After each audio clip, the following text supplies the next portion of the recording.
தினமணியிலே தொடர்ந்து கட்டுரைகளை எழுதக்கூடிய அந்த கதிரவன் ஐயா அவர்களுக்கு நன்றி. அடுத்து முகம் இளமாறன் ஐயா அவர்களை அழைக்கிறோம்.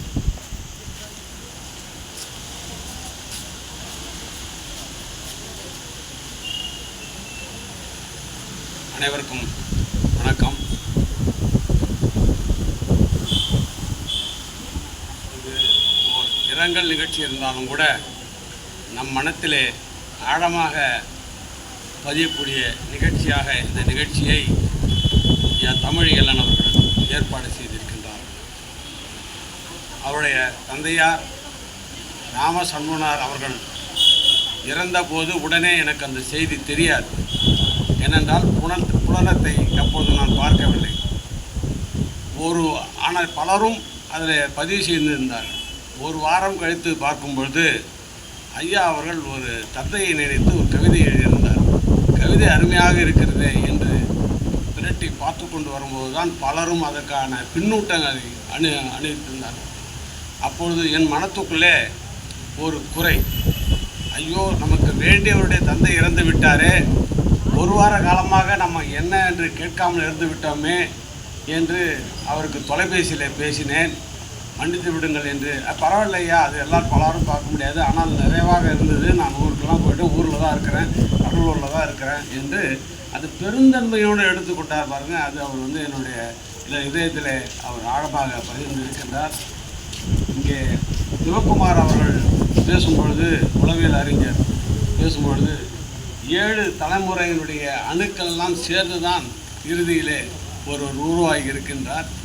அந்த குணங்களெல்லாம் ஒரு மனிதனுக்கு வாழ்த்திருக்கும் என்று சொன்னார். அது மிகவும் உண்மை என்று நான் பல தருணங்களிலே பார்த்திருக்கின்றேன். ஐயா இந்த நூலிலே ஒரு 10 வெண்பாக்களை எழுதி அப்பா 10 என்று எழுதியிருக்கின்றார். அவருடைய உள்ளம் எப்படிப்பட்டது என்பதற்கு தொடக்கத்திலேயே அம்மாவும் அப்பாவும் சேர்த்து சொல்லும்பொழுது அம்மா அப்பா பிரிக்கலை, ஒரே சொல் அம்மா அப்பா என்று பிரிக்காமல் அம்மா அப்பா என்று எழுதியிருக்கின்றார். அவர் பெற்றோரை பிரித்து பார்க்கக்கூடிய மனம் இல்லாத அந்த ஒன்றை பார்க்கின்றேன். அதே போல இறப்பு செய்தி கேட்டு அவர் கடலூருக்கு செல்லும்போது அந்த கவிதையை முதலில் எழுதியிருக்கின்றார்.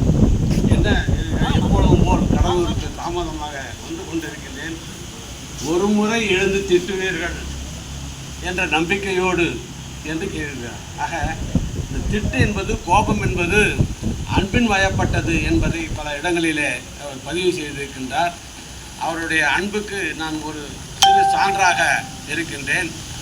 நம்முடைய முத்துலிங்கம் அவர்களுடைய பெயரனுக்கு பிறந்தநாள் வைத்தார்கள்.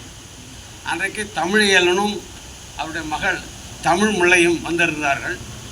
எல்லோருக்கும் இப்படி உணவு கொடுத்து கொண்டிருக்கும்போது அவர் ஒரு தட்டிலே உணவை வைத்து கொண்டு அவருடைய மகள் தமிழ் முல்லைக்கு ஊட்டி கொண்டு இருந்தார். தமிழ் முல்லைக்கு ஒரு 17-18 வயது ஆயிருக்கும்னு நினைக்கிறேன், 24 ஆகிறது.